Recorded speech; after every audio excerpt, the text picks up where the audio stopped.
In today's video, you're gonna learn an easy and simple way to pay off all your bad debt and how to improve your credit score as quick as possible. Now, before we go on, I would like to make a disclaimer that I'm not a financial advisor. I am not a lawyer. I'm not giving you any legal advice. I'm just gonna tell you how I did it, what steps I took, and one more little trick along the way that sped up how fast my credit grew from basically minimum all the way to maximum. Currently, I'm sitting at, depending on the month, between 830 and 850. But let's start with how this whole story began. Around 2001, I received a phone call.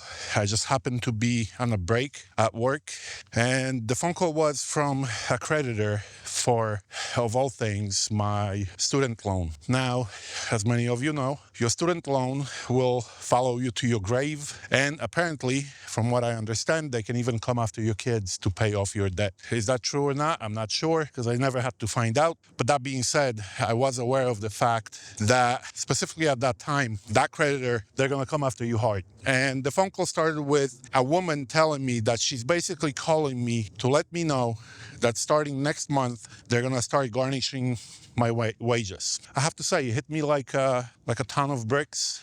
Even though obviously this was my debt, my fault, nobody else forced me to take that debt. However, I had a low-paying job. I was making maybe $14, $15 an hour. At that time, gas was probably even more expensive than right now. So I was basically barely scraping by, barely making my ends meet without doing anything on the weekends. No actual life, just basic survival, even doing overtime as much as I can.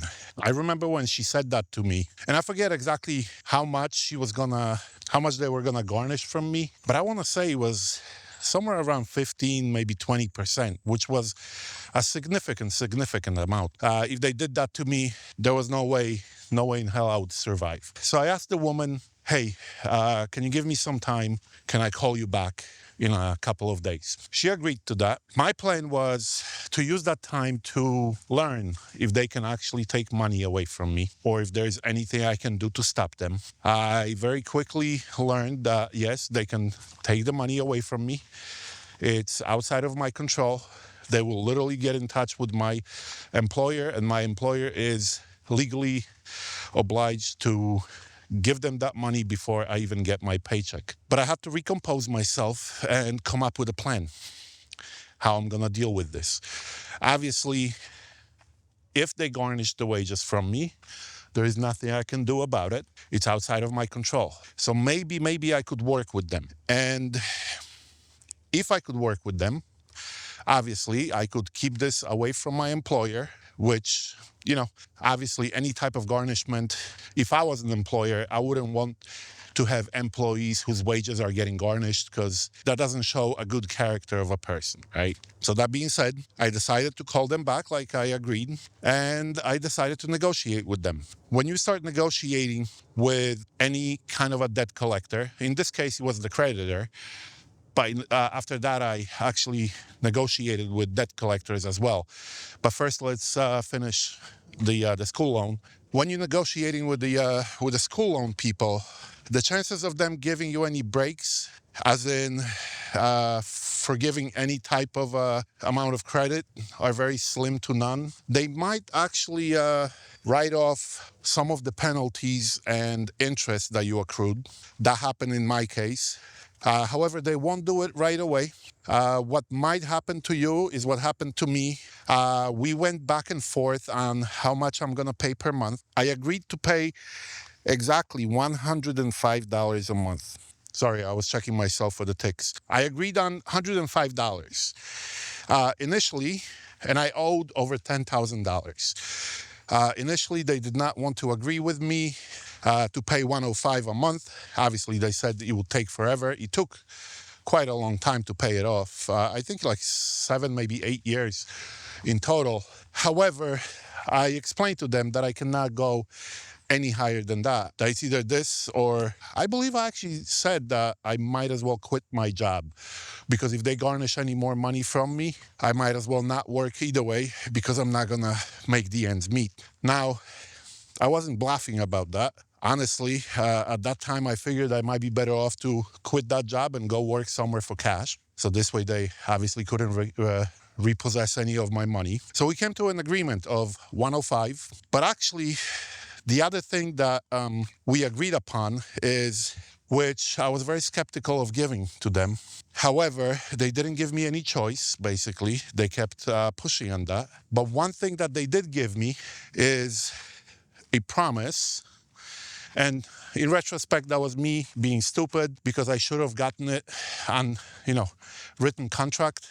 But they gave me a verbal promise that if I continue making my payments with no issues for a certain amount of time, they will take away all the fees and penalties, and I'm only gonna have to pay off the initial loan, which turned out to be quite a bit. Because mind you, I was probably like 8 to 10 years behind on any payments. So that accrued quite a bit of penalties. So I agreed. I gave them access to my bank account. And every month, like clockwork, they would take $105 away from my account without a fail, which, it stung. However, thanks to that phone call experience, I also learned a few things. And thing number one that I learned is maybe I should fix my credit, instead of constantly changing my phone number whenever the debt collectors find my phone number and getting that anxiety of those phone calls. Maybe I should fix my credit, actually improve my life. The other thing I learned is obviously these people are people like us. Most of these people that will call you, they either make as much as you do, if not less, so they can relate to you. And you can always try to work out some kind of a deal with them. Specifically, outside of the school loan, because that's a little bit of a different story. In that case, they know they got all the cards. There's no getting away from that. But if you owe any credit card debt, like I did as well, you can negotiate with them and quite often lower your payment and lower your amount owed by quite a bit. I remember one of the cards, my initial credit was, I believe, around $800, maybe $9. It was well under $1,000. But by the time that the debt collector caught up with me, I was owing over $3,000. And when I already got to that point of paying off my debts, I wanted to do the right thing, but at the same time, I was not too happy about paying $3,000, on $1,000 owed. And I came to an agreement with them to pay the initial amount of credit. Now, that idea came to me from my interaction with the school loan people. And I was also aware that when a debt collector buys your credit, they buy it for pennies on the dollar. According to my recent search, they pay anywhere between 4 and 10% of the amount you owe. And obviously, they're highly incentivized to recoup that money as soon as they can. Even if they double their money, they still made a nice profit. So let's say on that $3,000 note, they probably paid $300, if not less. So me paying off $1,000, they still walked away with at least double the amount. So that's one technique. Always negotiate with them, and always make sure get it in writing. Also, don't forget, the initial offer they're gonna tell you is that they want access to your bank account, which, even though I did it with the school loan people, but I figured, hey, they can either get access to my account or they can just take money from my employer. So that was kind of a lose-lose situation. So in that one, I allowed them to access my account. But with the regular creditors, I did not agree with any of them to give them access to my bank account.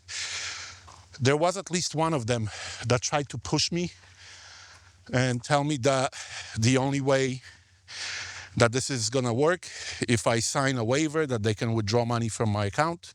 I pushed back on it, and I told him that listen, either, I'm trying to pay it off. Either we do it this way, or if you keep pushing on me giving you access to my bank account, I'm just going to cut off all my contact with you guys. I'm trying to work with you, but that's not going to happen. You're not going to have free reign to do whatever you want on my account. And legally, at least in New Jersey, obviously you need to verify that in your state, or even in Jersey as well. Let me take it back. I don't believe they can just access your account without your written permission. With each creditor, I would negotiate my how much I'm gonna owe them, what my payments are. They would always follow the same script, tell you that, say I agreed to pay $100, but they would tell me, no, you have to pay $250. And unless you pay, anything under $250 is not gonna work for us. The reality of it is, within reason, obviously, they'll agree to whatever number you're gonna stick to. They're not stupid. They're trying to get as much as they can from you as fast as they can. But they're also not stupid, and they realize that you have to be able to do it. If they push you too much and you start falling behind on your bills, obviously they know they're gonna be the first ones who will not get their payment on time. So when you negotiate, always be firm with them. Be polite, don't argue, don't yell. Be polite. Don't forget you're dealing with, people just doing their jobs. They don't want, most of them don't want to take your money away from you almost as much as you don't want to give it up. They're just doing this as a job, not because they enjoy it as a hobby. While negotiating with them, you can add other stipulations. I remember with one of them, I wanted to lower how much I'm going to pay off, and they did not want to remove my fees and interest. But at one point, they agreed with me to come to an agreement, almost like the school loan, where if I kept my payments in good standing for a certain amount of time, they would write off the penalties and fees. And that's exactly what happened. So that is also an option you have to do. Now, when it comes to paying off your debt, if you have multiple cards, unless you have one of the debts that has extremely higher interest than the others, for me personally, what worked the best was to pay off the smallest card first, then move on to the next smallest card. Obviously, I would be making minimum payments on all the other cards, all the other credit collectors, right? But I would pay off the smallest one first, as fast as I can, snowball that money into the next one, and into the next one. And by the time you're done with two of them, the third one gets a lot easier and faster. You're also getting the endorphin rush from getting something accomplished. Like in my case, I believe, besides the school loan, I might have had 5 or 6 different other lines of credit that I had to deal with. But now that I paid off 2 of them, I was actually be able to make a lot bigger payments on those bigger loans. The funny thing is, I struggled with money before I got that phone call from the school loan people. But when I actually had to make it happen, guess what? I found a way to make it happen. And not only did I find a way to pay off that loan, but I also found a way to start paying off the other loans, slowly but surely. I continued paying off all those loans. As I was paying them off, I would ask each and every creditor to report my progress to the credit bureau. Most of them won't do it automatically, from what I understand, but if you ask them, they're willing to do it for you. I never had a problem. And obviously, as you're making payments, the amount of money you owe goes down. You're making payments on time, so you're showing good faith. Both of those things will bring up your credit score. as long as these agencies report what you're doing. So at the same time as you're bringing down the amount of money you owe, you're also building up your credit score slowly. Now, this is where the a little pro tip comes in. A few months down the road, I began feeling better about myself. Now I'm thinking, hey, maybe I could get a credit card, right? But obviously, no, no credit card company was gonna give me a credit card. But I found myself in this catch-22, where if you want to build up your credit score faster, you need to be using a credit card. But I can't get credit from any credit card companies because my credit is garbage. I found something called secured credit cards. Basically, the way it works, it's almost like a debit card where you put money into a bank account, and that bank provides you with a card that any place you go to, they're gonna treat it like a credit card. So you wanna make sure that you put in whatever you can afford. In my case, it was $300, and I would use that card for my weekly necessities like gas and food, groceries, stuff like that, and make sure that I pay it off each week. I'm not even sure. You might not even be able to carry over the credit to another month, but even if you are, the penalty in interest might be super super high. So you want to make sure that you always pay it off. But the credit bureaus will look at it like a regular credit card. So that's your little cheat code to make your credit grow faster. And to be honest with you, my credit became high 750s, high 760s in less than 2 years. So I went from whatever the bottom, I don't even know now, can't remember what the bottom score is, but I was the bottom of bottom, the lowest credit score you can have, to the point that even the places like, to buy a car, buy here, pay here, when they would look at my credit history, they wanted nothing to do with me. Which is, pretty bad. And within 2 or 3 years, my credit was good enough to walk into a dealership and get a loan on a brand new lease. Actually, a lease. The first car I got that was brand new was a lease of a Honda Civic. So, all in all, it wasn't necessarily easy because it took a lot of sacrifice. It took a lot of overtime. Took a lot of giving up of my time to pay that off. But I looked at it like a video game. I watched my credit score every single month go up and up and up by just a few points. And that was such a big boost to my self-esteem that I just kept going at it. To add to it, I also have a very addictive personality. So that kind of snowballed. Like I said, 2 or 3 years down the road, all my debt was paid off except for the school loan that took, that one took a while. I believe like 7 or 8 years. But I still remember the feeling I had when I made my last payment. It was amazing. So I hope this helps you to motivate you to get your credit score in line. Your life will become a lot cheaper when your credit is good. Everything will cost you a lot more when your credit is bad.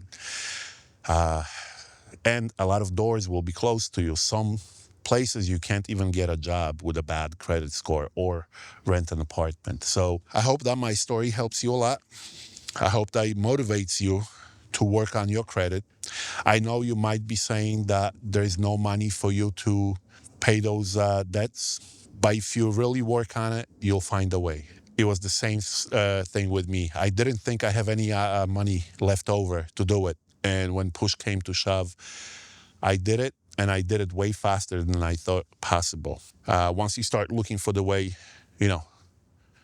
opportunities will show up. Hopefully this helps you. If you need any more assistance, and you have any questions, I'm more than willing to talk and explain what I did if I had a situation similar to yours. Obviously, everything I tell you, take it only as educational purposes. I'm not giving you any legal advice, but I am willing to help you as much as I can. Thank you for watching. If you liked what you've heard, don't forget to like the video, maybe subscribe, and I'll see you on the next one.